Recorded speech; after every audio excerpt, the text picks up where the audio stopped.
Hello everyone, দিনটা ছিল মহালয়ার আর মা এই সকাল মানো, সকাল আমাকে ডাকছে এখানে। মানো, এই মানো, ওর মহালয়া শুনবি নাকি? মহালয়া হয়ে গেছে, ওঠ না। কটা বাজে?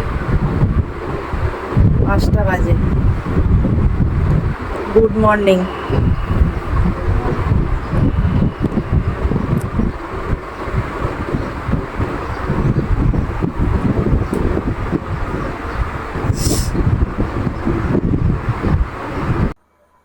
উঠে পড়েছি আমি। Good morning. আর এখন বাজে 5:30। এখন ডেকে উঠতে উঠতেই আমার আধ ঘন্টা কেটে গেল।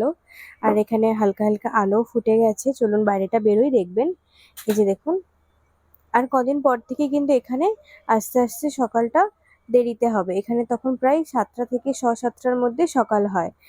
এখন তো দেখছি প্রায় 6:30-র মধ্যে ভালোভাবে আলো ফুটে যাচ্ছে, কিন্তু তখন আলো ফুটতে ফুটতে 7:30 বেজে যায়।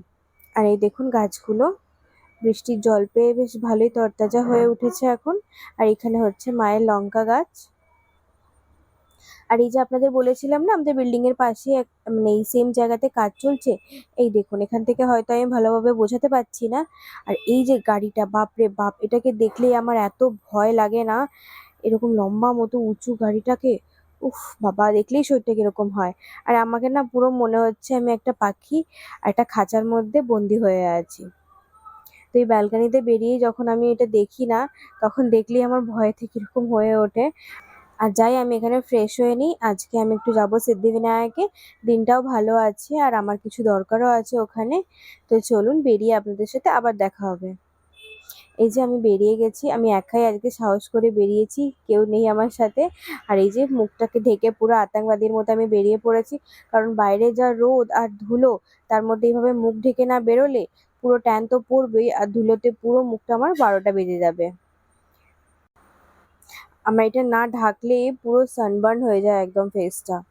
তো সেই জন্যই এভাবে আমি বেরিয়েছি। তবে বেরিয়ে দেখছি বাইরে খুব একটা রোদ নেই, কিন্তু ওই যে ধুলোবালি তো আছে, তার জন্য মুখটাকে কভার করে রাখতেই হচ্ছে। আর সত্যি বলতে এই প্রথমই আমি খুব সাহস করে একা বেরিয়েছি। কারণ এত দূরের পথ আমি ভাই বা আমার বন্ধু বা আমার মা ছাড়া কখনোই আমি এভাবে একা যাইনি। আর ট্রেনে তো আমি কখনোই উঠি না, তাই আমি একা ওঠার কখনো সাহসও পাই না। এখন প্রায় 1টা বাজে। 12:30-র পরে নেমে যাওয়ার কথা ছিল, কিন্তু লাইনে কিছু কাজ চলাকালীন ট্রেনটা একটু লেট হয়েছে। আর এখানে আমি দাদারে নেমে পড়েছি। তো প্রথমে তো কনফিউজড হয়ে আছি যে আমি কোথায় যাব। বারবার তো আমার ফ্রেন্ডকে জিজ্ঞেস করছি যে কোন দিকে যেতে হবে। আর ও আমাকে বুঝিয়ে বুঝিয়ে বলে দিচ্ছে কোথায় যেতে হবে। ও তো কি রেগে গেছে, খালি বলছে তুই একা কেন গেছিস, তুই হারিয়ে যাবি, তুই ফিরতে পারবি না আর। তো বারবার আমাকে ফোন করছে আমি ঠিকঠাক মতো পৌঁছেছি কিনা বা কোথায় আছি। সব থেকে কষ্টের এই সিঁড়িগুলো দিয়ে ওঠা, বাপরে বাপ, এসকালেটরটা একটু দূরে ছিল আর কাছে সিঁড়িটা ছিল বলে আমি বলি যাই সিঁড়ি দিয়ে একটু উঠে যাই। আমার অবস্থা দেখে বুঝতেই পারছেন যে আমি কতটা হাঁপিয়ে গেছি। বাপরে, আর গরমও আছে প্রচুর, মেঘলা করে আছে ঠিকই কিন্তু খুবই গরম আছে।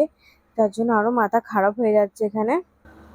আর এখানে দিনটা যেহেতু 2nd অক্টোবর ছিল, গান্ধী জয়ন্তী, তো সেই কারণে এখানে সবাই কি জানি কিছু একটা শপথ নিচ্ছিল। তো আমিও দেখলাম, আর ওদের ভাষা তো আমি বুঝতে পারছি না, এখানে মারাঠিতে ওরা বলছিল। তো চলুন আমি এদিক দিয়ে বেরোই। আর এখানে চারিপাশে পুরো ফুলের মার্কেট। আমি এখান থেকে বেরিয়ে চলে এসেছি সিদ্ধিবিনায়ক স্টেশন থেকে। হাঁটা পথে 10 মিনিট, আর ওই 2 থেকে 3 মিনিট লাগে ট্যাক্সি করে আসতে। তো আমি আর হাঁটিনি গরমে রোদের মধ্যে, তা আমি ট্যাক্সি করে নিয়েছিলাম। আর এই দেখুন এখান দিয়ে আমি ঢুকছি। তো এখানে এই যে যেরকম হয়, সব দোকানে খালি ডাকছে এখানে আসুন, এখান থেকে ফুল নিন, এখান থেকে প্রসাদ নিন, এ সবাইকে দাঁড় করাচ্ছে। তো আমি আর দাঁড়ালাম না, কারণ আমি বাড়ি থেকেই ফুল নিয়ে এসেছি ওখানে টাটকা ভালো। আর শুধু মিষ্টিটা এখান থেকে কিনে নেবো। এই যে মোদক কিনবো, যেহেতু গণপতি বাপ্পার ফেভারিট মোদক, তাই এখানে মোদক নিয়ে নিচ্ছি আমি। তো আমার এখানে মোদক নেওয়া হয়ে গেছে আর আমি এখানে সোজা ঢুকে এসেছি ভেতরে।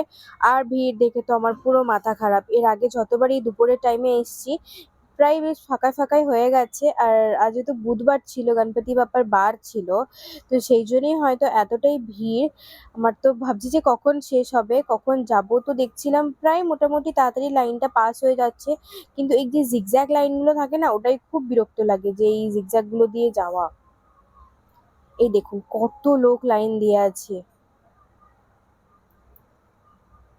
তাহলে যদি গণপতির সময় আসতাম না জানি কি হতো, এখানে তো মনে হয় রাতটাই পুরো কভার হয়ে যেত। আর এই চারিপাশে এই দোকানগুলো দেখুন, যে যার ইচ্ছা মতো শোপিস, মালা বা গিফট নিয়ে যেতে পারে। আর যেহেতু এখানে অনেক বাইরে থেকে টুরিস্টরা আসে, তো সেই জন্য তাদের নিজেদের মানুষদের জন্য পছন্দের কিছু গিফটসও এখান থেকে কিনে নিয়ে যায়। আর এদিকে দেখুন প্রায় চলে এসেছি, আর এখানে অল্প করে গণপতি বাপ্পার আমি ক্লিপটা নিতে পেরেছি। আর এই দেখুন দূর থেকে এখানে দেখাচ্ছি, যেহেতু ওখানে ভিডিওগ্রাফি অ্যালাউ ছিল না, তাই আমি কোনো রকম ভাবে করিও নি। মন থেকেই ঠাকুরকে ভালোভাবে প্রণাম করে নিয়েছি, আর আপনাদের সামনে থেকে দেখাতে পারলাম না কারণ ওটা পসিবল হয় না।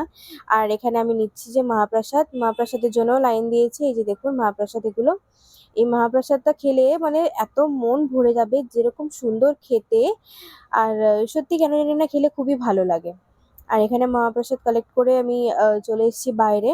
আর বাইরে এসে দেখুন এতক্ষণে রোদ আবার উঠে গেছে, ছাওয়াটা আর পাচ্ছি না। এখান থেকে আমি আবার ট্যাক্সি করব, করে সোজা স্টেশনে যাব। আর এখানে দাদারে সব থেকে বড় ফুল মার্কেট আছে, সেখান থেকেই আমি নবরাত্রির জন্য কিছু ফ্লাওয়ার্স কালেক্ট করার আছে। আর ডেকোরেশনেরও কিছু জিনিস নেওয়ার আছে, যেহেতু আপনারা দেখেছেন আমার ভিডিওতে আমার বাড়িতে মা দুর্গা আছে, তো সেখানেই মা পুজো করবে মা দুর্গাকে, কিন্তু সেই জন্যই জিনিসপত্র সব লাগবে। আর এই দেখুন বাইরে থেকে এখানে সিদ্ধিবিনায়ক মন্দিরটা। আর এখানে আমি স্টেশনেও চলে এসেছি, তো এই ফ্লাওয়ারগুলো ডেকোরেশনের জন্য নেব কিছু। আর এখানে দেখুন কি সুন্দর সুন্দর আছে, আমার এই লালটা এত সুন্দর লেগেছে, এই লালটা দেখুন।